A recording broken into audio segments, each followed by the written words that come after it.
Welcome to Nikhil's kitchen. இன்றைக்கி நம்ம நிகில்ஸ் கிச்சனில் மட்டன் குழம்பு ரெசிபி தாங்க பார்க்க போகிறோம். வாங்க வீடியோக்குள்ளே போகலாம்.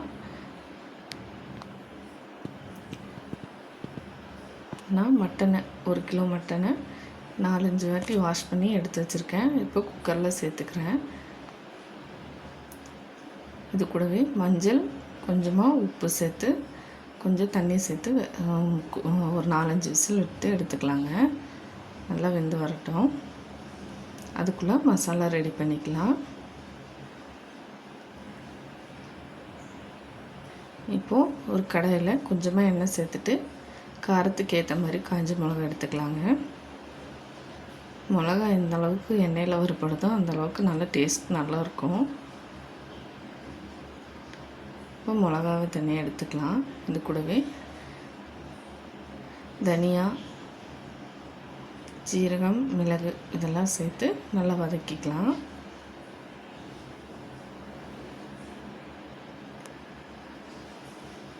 இப்போ நல்லா வறுபட்டுருச்சு, அதை மாற்றிக்கிறேங்க. மாற்றிட்டு அது கூடவே பட்டை, கிராம்பு, ஏலக்காய், சோம்பு, கசகசா இதெல்லாம் தனியாக எடுத்து வச்சுக்கிறேன். இப்போது அதே கடாயில் நான் சின்ன வெங்காயம், இஞ்சி, பூண்டு இதெல்லாம் சேர்த்து கொஞ்சமாக எண்ணெய் சேர்த்து நல்லா வதக்கிக்கிறேன்.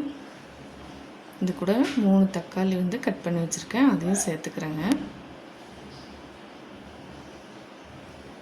நல்லா வதங்கி வரட்டும். நம்ம சேனல் நிறைய பேர் ஃபாலோ பண்ணுறீங்க, ப்ளீஸ் சப்ஸ்கிரைப் பண்ணி சப்போர்ட் பண்ணுங்கள். நல்லா வதங்கட்டும். இது கூடவே ஒரு கொத்து கருவேப்பிலையை சேர்த்து நல்லா வதக்கி எடுத்துக்கலாம். இப்போ வதக்கி வச்ச மசாலாவை மிக்ஸி ஜாரில் மாற்றி அரைச்சி எடுத்துக்கலாங்க.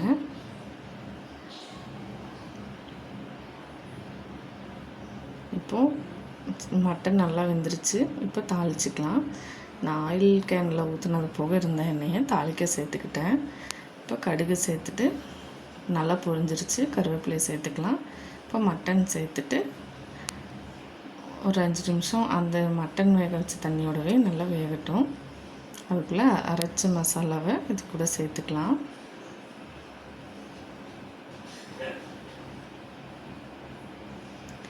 தேங்காய் சின்ன சின்னதாக சேர்த்து அரைச்சி எடுத்துக்கிறேன். நீங்களும் இந்த மாதிரி செஞ்சு பாருங்கள், டேஸ்ட் ரொம்ப நல்லாயிருக்கும். நான் இன்றைக்கி கொஞ்சம் கெட்டியாக வச்சுருக்கேன். நீங்கள் தண்ணி மாதிரி கூட வச்சுக்கலாம். இட்லி, தோசை, சப்பாத்திக்கெலாம் தொட்டு சாப்பிட்ற மாதிரி. நான் இன்றைக்கி நாங்கள் 2 பேர் தான் இருக்கோம், அதனால் கொஞ்சம் கெட்டியாக வச்சுருக்கேன்.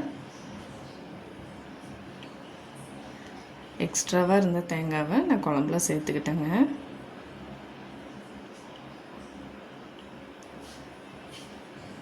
இப்போ நல்லா கொதிச்சு வரட்டும். தேவையான அளவுக்கு தண்ணி சேர்த்து மூடி வச்சிடலாம்.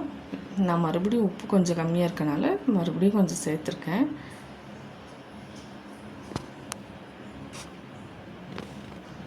இப்போ மிக்ஸி ஜாரில் இருக்க தண்ணியே போதும். நீங்களும் இந்த மாதிரி ட்ரை பண்ணி பார்த்துட்டு எப்போ இருக்குன்னு கமெண்ட்டில் சொல்லுங்கள். நம்ம சேனல் பிடிச்சிருந்தா சப்ஸ்கிரைப் பண்ணி சப்போர்ட் பண்ணுங்கள்.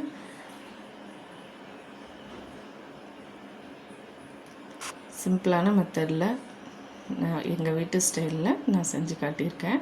நீங்களும் இது மாதிரி செஞ்சு பாருங்கள். ஃபைனலாக கருவேப்பிலையை தூவி இறக்குனீங்கன்னா மட்டன் குழம்பு ரெடி. அவ்வளோதாங்க. நீங்களும் சூடாக செஞ்சு